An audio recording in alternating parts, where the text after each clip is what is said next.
अपने e classes. I have already discussed micro economics के 3 topics हम पहले से ही डिस्कस कर चुके हैं। वो कौन कौन से थे? Introduction of micro economics, production possibility curve और हमने किया था सेंट्रल प्रॉब्लम ऑफ इकोनॉमिक्स। जो आज का हमारा टॉपिक है वो है कंज्यूमर इक्विलिब्रियम यूटिलिटी एनालिसिस, मतलब थ्योरी ऑफ कंज्यूमर बिहेवियर। जो ये टॉपिक है ये हमारे इकोनॉमिक्स का सबसे डिफिकल्ट टॉपिक है। डिफिकल्ट टॉपिक क्यों है? क्योंकि ये कंसेप्ट से रिलेटेड है। तो कंसेप्ट से रिलेटेड होने के कारण ये डिफिकल्ट है। इस डिफिकल्टी को दूर करने के लिए हम पहले वो कंसेप्ट समझेंगे कि वो कंसेप्ट है क्या क्या। उनमें सबसे पहले आता है यूटिलिटी। यूटिलिटी क्या होता है? Utility refers to the want satisfying capacity of a commodity. कि यूटिलिटी एक कमोडिटी की हमारी इच्छा संतुष्टि, जो हमारी इच्छा है उनको संतुष्ट करने की कैपेसिटी कितनी है। Utility refers to the want satisfying, हमारी इच्छाओं को सेटिस्फाई करने की कैपेसिटी कितनी है कि एक कमोडिटी हमारी यूटिलिटी को कितना सेटिस्फाई कर पाते हैं। जैसे कि हम एग्जांपल लेके बात करें कि हम बाहर गए थे, बाहर बहुत गर्मी थी और हमें पानी की प्यास लगी थी। हम घर आए, हमने घर आते पानी पिया, तो उससे हमें क्या मिली? बहुत ज्यादा यूटिलिटी मिली। इसके कंपैरिजन में कि हम 2 घंटे से घर पर बैठे और 2 गिलास पानी पी चुके हैं। जब हम बाहर से आए, हमें बहुत तेज प्यास लगी हुई थी, हम घर आए, घर आने पर हमने जो पानी पिया उसकी जो हमारे लिए वैल्यू थी वो घर बैठे रहकर 2 गिलास पानी पीने की वैल्यू से ज्यादा थी। तो यूटिलिटी क्या होती है? Utility is the capacity of want satisfying. के भी जब हमारे लिए कोई चीज कितनी इंपॉर्टेंट है, कितनी वो हमें सेटिस्फेक्शन दे रही है, वो हमारी होती है यूटिलिटी। कि एक चीज अगर हमारे लिए ज्यादा इंपॉर्टेंट है तो उससे हमारे मिलने वाली यूटिलिटी ज्यादा होगी, और एक चीज हमारे लिए कम इंपॉर्टेंट है तो उससे मिलने वाली यूटिलिटी हमारी कम होगी।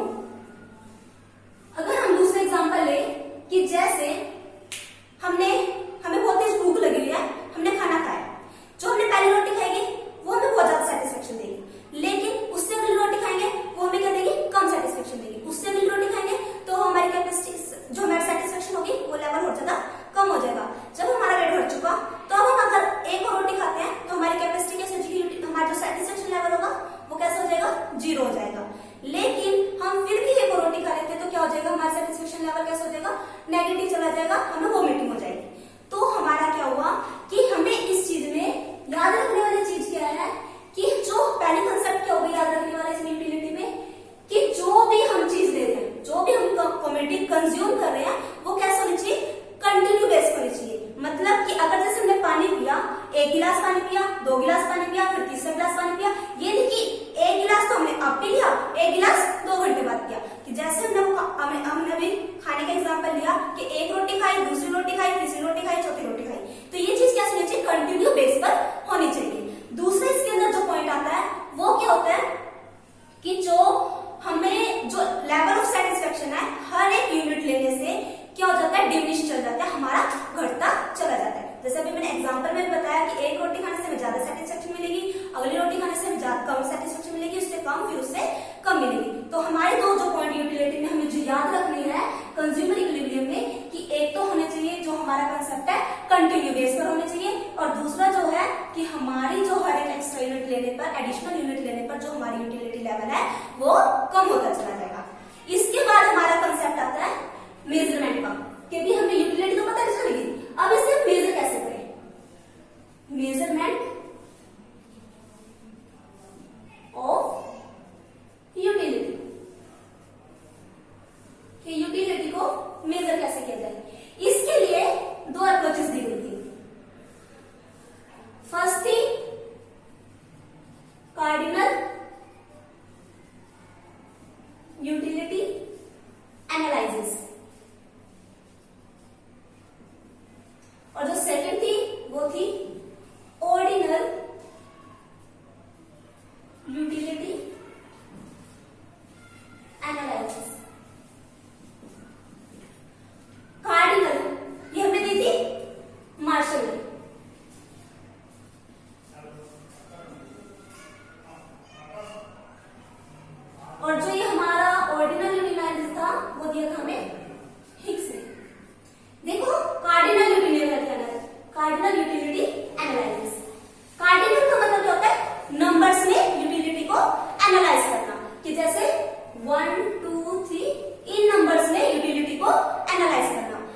मार्शल क्या मानकर चलते थे? मार्शल ये मानकर चलते थे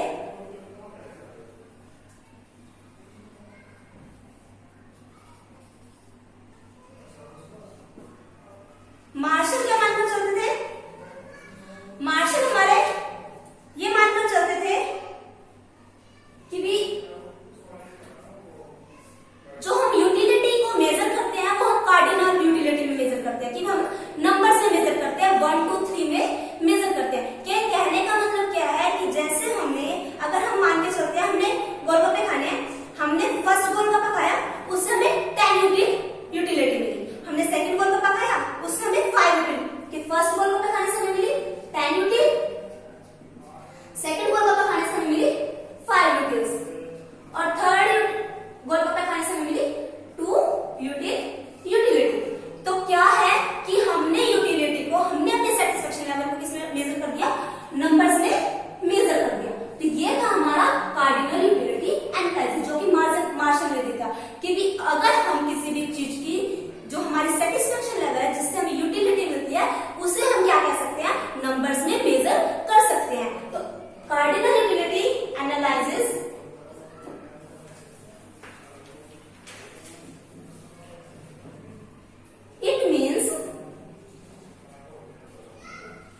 it means that the utility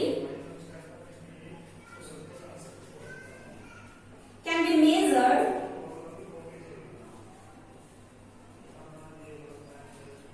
in terms of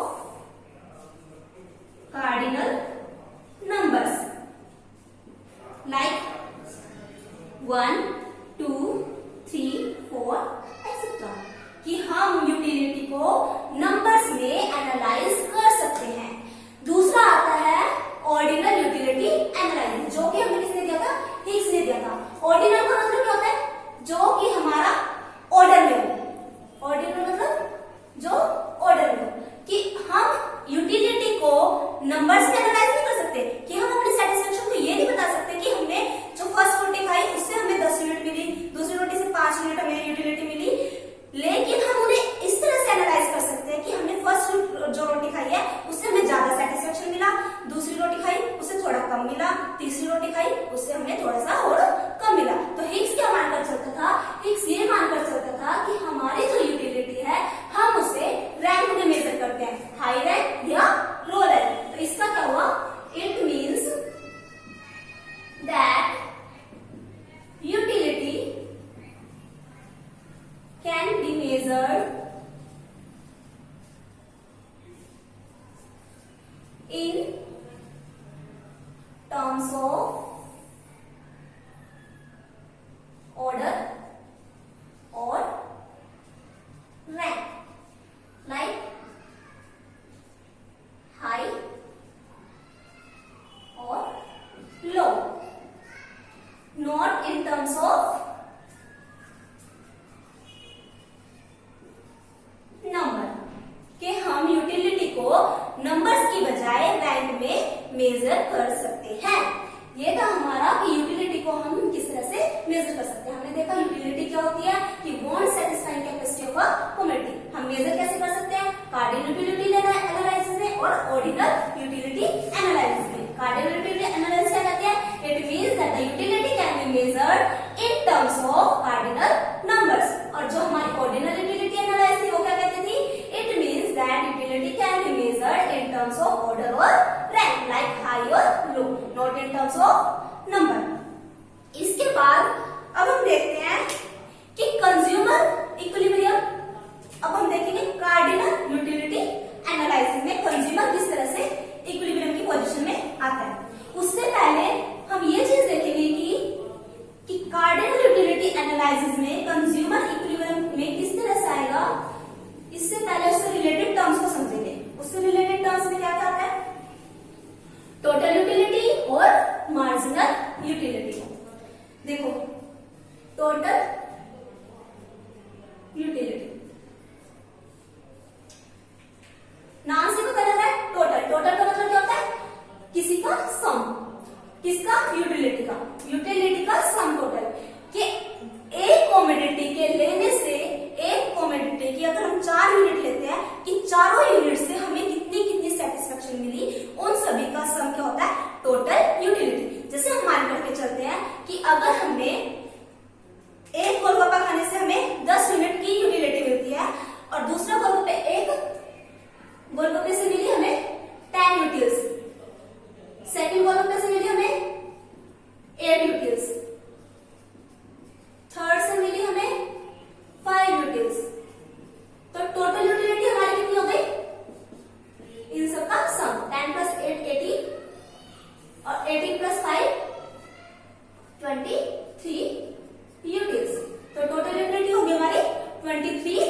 total utility,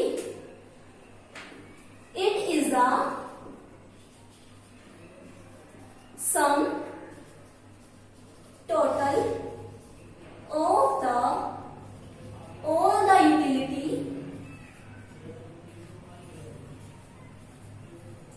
derived from the all units of a commodity, कि एक कमोडिटी के जितने भी एक कमोडिटी की जितनी मर्जी यूनिट लेने पर उन सभी से मिलने वाले यूटिलिटी का सम टोटल हमारा क्या होता है, टोटल यूटिलिटी। जैसे कि हम एग्जांपल लेकर चले,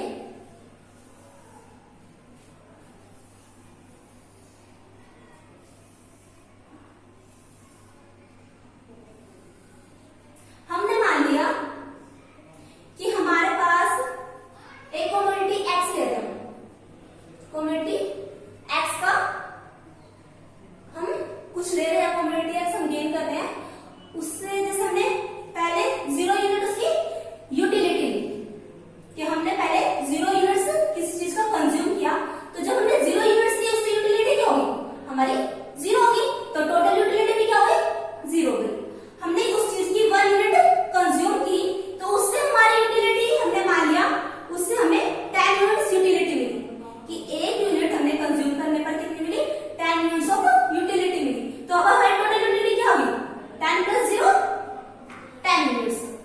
अगर हम इसकी यूनिट्स को बढ़ा देते हैं, हमने 2 यूनिट कमोडिटी की ली, तो अब हमें सेकंड यूनिट से, जो सेकंड यूनिट है उससे हमें यूटिलिटी कैसे मिली, 8 यूनिट्स मिली।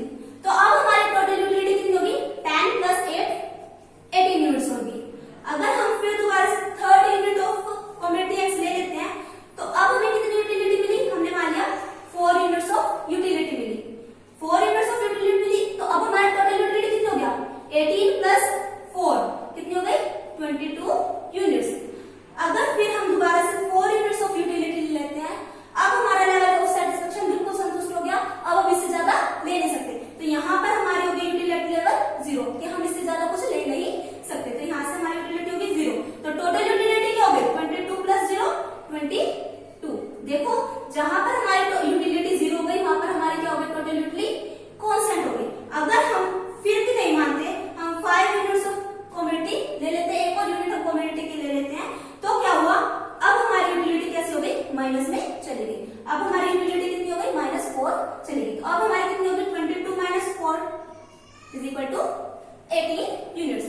तो हमने देखा कि हमारी टोटल यूटिलिटी 0 पर कितनी थी, जब हमारी कमोडिटी एक्स हमने 0 ली, तो हमारी यूटिलिटी थी 0, टोटल यूटिलिटी भी थी 0।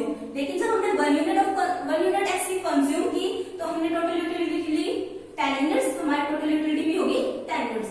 लेकिन जब हमने एक और यूनिट एडिशनल यूनिट हमने लिया, सेकेंड यूनिट ली, तो हमें यहाँ से यूटिलिटी मिली 8 यूनिट्स, तो हमारी टोटल यूटिलिटी हो गई 18। तो हम क्या करते जा रहे हैं कि भी 0 plus 10 10, 10 plus 8 18, 18 plus 4 22, 22 plus 0 22, 22 minus 4 is equal to 18।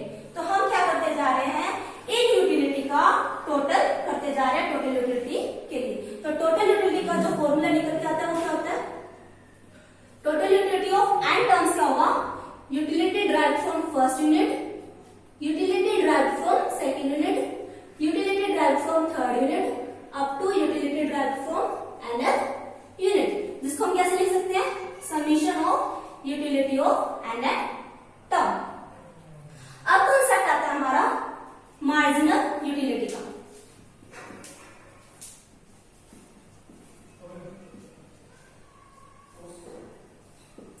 Marginal, मैंने पिछले से भी बताया था कि जहां पर भी मार्जिनल आएगा उसका मतलब क्या होगा कि 1 मोर यूनिट, कि एक और यूनिट लेने से, मार्जिनल यूनिट क्या होगा कि एक और यूनिट लेने से हमारी यूटिलिटी में कितनी बढ़ोतरी या कितनी कमी आएगी, एक और यूनिट लेने से, एडिशनल यूनिट लेने से हमारी यूटिलिटी पर कितना इफेक्ट पड़ा। इसे डिफाइन कैसे करेंगे, marginal utility is the utility, marginal utility refers to the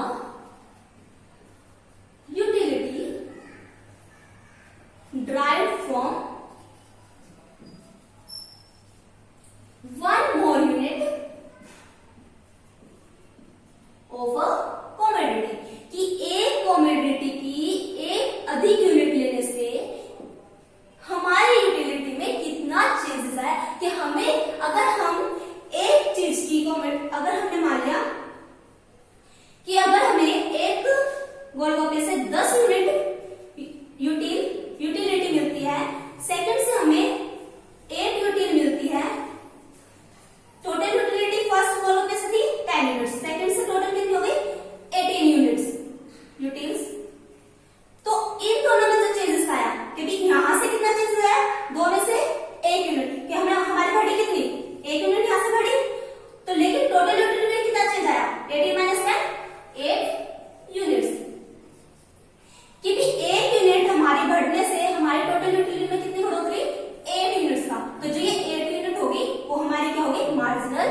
जाती है मार्जिनल यूटिलिटी। तो इसको हम ड्राइव कैसे करते हैं, marginal utility is equal to total marginal utility of nth term is equal to total utility of nth term minus total utility of n minus 1th term.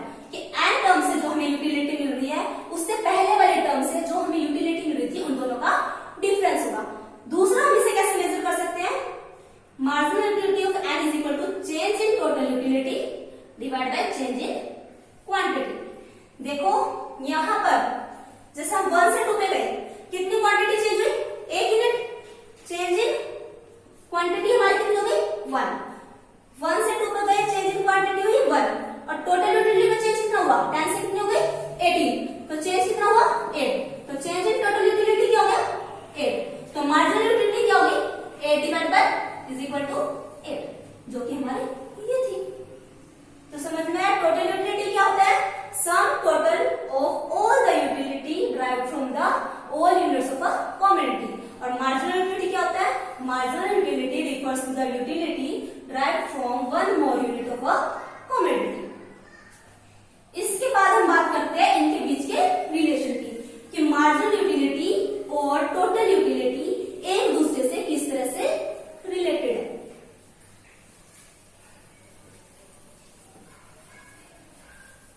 देखो हम ग्राफ बनाते हैं, दोनों ग्राफ इकट्ठे करेंगे।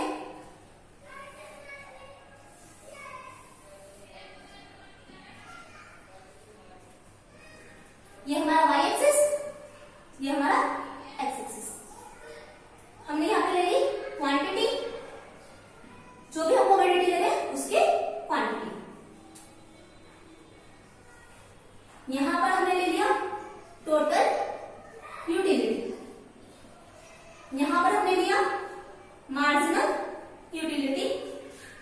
देखो जो हमारा टोटल यूटिलिटी करता है वो कैसे करता है, इस तरह से, यहां से थोड़ा बैंड होगा और फिर थोड़ा ऊपर की तरफ जाकर, फिर ऊपर जाकर, फिर वो नीचे की तरफ आना शुरू हो जाएगा। ये जो हमारी बैंड की सिचुएशन है, जीरो से स्टार्ट होकर जो बैंड की सिचुएशन है, ये किस कारण से अराइज हुई। अभी हमने देखा था, हमने जो टेबल बनाई थी वो भी एक बार दोबारा से देख लेते हैं।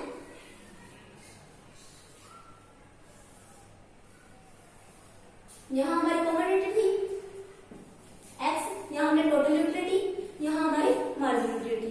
यहां पर थी 0, 1, 2, 3, 4 एंड 5। यहां पर 0 था टोटल यूटिलिटी, हमें मार्जिनल यूटिलिटी 10, फिर 8, फिर 4, फिर 0 माइनस 4। यहां पर था हमारा 10, 18, 22, 22 एंड 18। देखो इस टेबल से हम देखेंगे ये हमारा किस कारण से हुआ। देखो जैसे जैसे हम एक्स्ट्रा यूनिट लेते जा रहे हैं, जैसे जैसे हम एक्स्ट्रा यूनिट लेते जा रहे हैं, हमारी जो मार्जिनल यूटिलिटी है वो कैसे होती जा रही है, कम कम होती जा रही है। 0 से 10 पर गई, 10 से फिर 8 पर चली गई, 8 से 4 पर चली गई। और इसके कारण जो हमारी टोटल यूटिलिटी है उसमें इंक्रीज कैसे हो रहा है, यहाँ पर कितना इंक्रीज हुआ, 10 यूनिट, यहाँ पर कितना इंक्रीज हुआ, 8 यूनिट, यहाँ पर कितना इंक्रीज हुआ, 4 यूनिट। कि जो हमारी इंक्रीजिंग कैपेसिटी है, जो हमारी टोटल यूटिलिटी है, वो इंक्रीज कैसे हो रही है, डिक्रीजिंग रेट पर। हमारी जो टोटल यूटिलिटी है वो हमारी इंक्रीज हो रही है डिक्रीजिंग रेट के कारण। इसी कारण से जो हमारा टोटल यूटिलिटी कर्व है वो इस तरह से बैंड होकर ऊपर की तरफ जाता है। जब हमारी मार्जिनल यूटिलिटी 0 हो गई, देखो जहां पर ये कांस्टेंट हो गई, टोटल यूटिलिटी यहाँ पर भी 22 है और यहाँ पर भी 22 है। जहां पर ये टोटल यूटिलिटी हमारी कांस्टेंट हो गई, वो आ जाता है हमारा मैक्सिमम पॉइंट, जहां पर ये हाई लेवल करता है, ये वाला। इसको हम बोलते हैं सैचुरेटेड पॉइंट, सैचुरेटेड पॉइंट या maximum utility, maximum utility point. ठीक है, फिर इसके बाद क्या होने लग गया, हमारी टोटल यूटिलिटी कैसे जाने लगी, डिमिनिश होने लगी। तो इसके कारण हमारा यूटिलिटी का कैसे हो गया, नीचे की तरफ झुकना शुरू हो गया। तो पहले क्या हुआ, इंक्रीज हो रहा था किस रेट पर, तो ये हमारा कौन सा हुआ, मैक्सिमम यूटिलिटी पॉइंट। किस, देखो स्टार्टिंग में क्या हुआ, हमारा जो टोटल यूटिलिटी है वो कैसे जा रहा था, इंक्रीज हो रहा था डिक्रीजिंग रेट पर, फिर कैसे हो गया, वो कांस्टेंट हो गया, फिर क्या हो गया, नेगेटिव हो गया। तो टोटल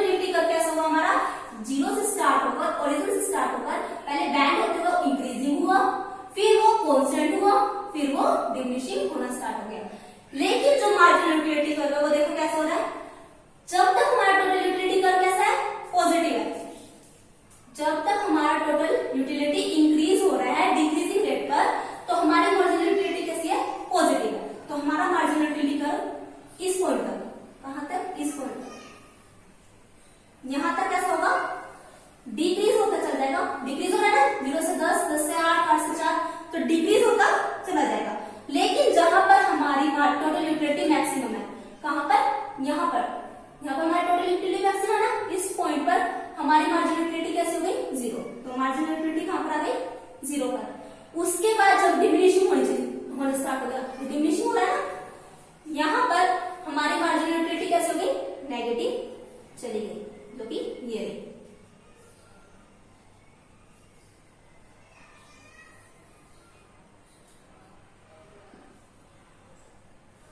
तो हमने देखा कि जब तक हमारी टोटल यूटिलिटी, जब तक हमारी मार्जिनल यूटिलिटी पॉजिटिव है, टोटल यूटिलिटी हमारी इंक्रीज होती है डिमिनिशिंग रेट पर।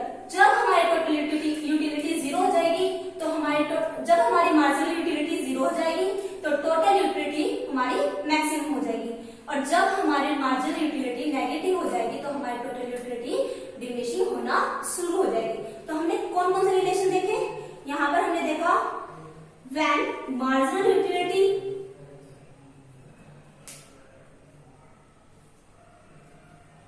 remains positive,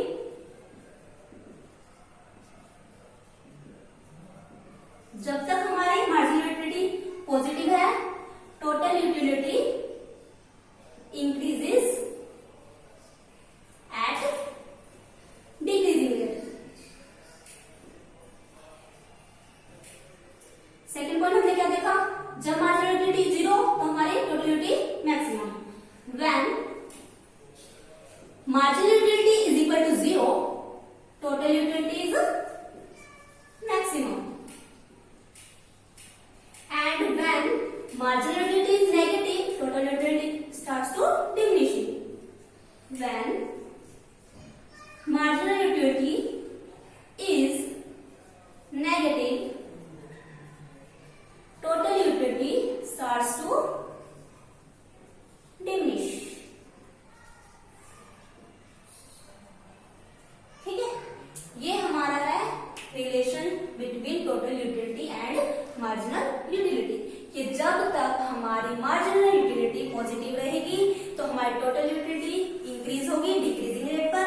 जब हमारी मार्जिनल यूटिलिटी 0 हो जाएगी तो टोटल यूटिलिटी हो जाएगी कांस्टेंट, और जब हमारी मार्जिनल यूटिलिटी नेगेटिव हो जाएगी तो टोटल यूटिलिटी हो जाएगी हमारी डिमिनिशिंग। इस कारण से जो ये कारण है कि पहले हमारी मार्जिनल यूटिलिटी पॉजिटिव होगी, फिर 0 हो जाएगी, फिर नेगेटिव हो जाएगी। इससे हमारा एक लॉ निकल के आया, वो लॉ था law of diminishing marginal utility.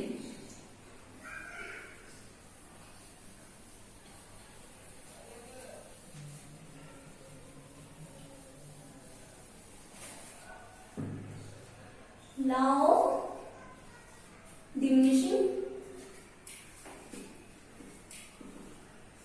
marginal utility। हमने यहां से देखा ना भी कि पहले क्या होता है? पॉजिटिव रहेगा, फिर जैसे जैसे हमारी यूनिट्स बढ़ती रहेगी तो वो कैसे हो जाएगा? 0 पे आ जाएगा और फिर घटना शुरू हो जाएगा। ये देखा ना, तो यहां से जो लॉ निकल के आया वो था हमारा law of diminishing marginal utility. तो ये क्या कहता था? ये हमारे कौन सा सबसे इजी कंसेप्ट है। इसमें क्या क्या है? सबसे पहली चीज है कि as more and more units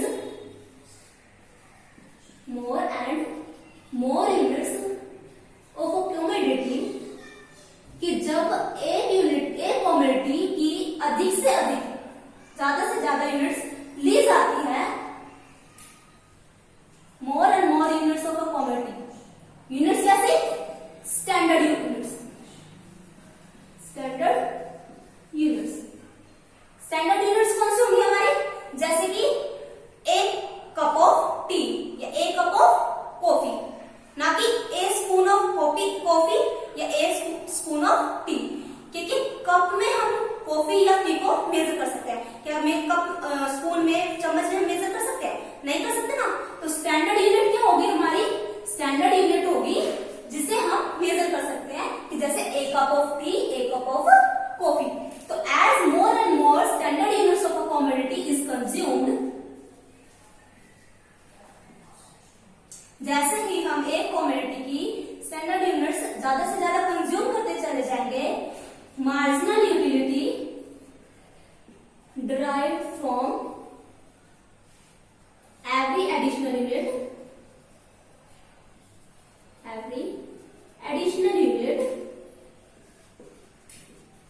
goes on diminishing.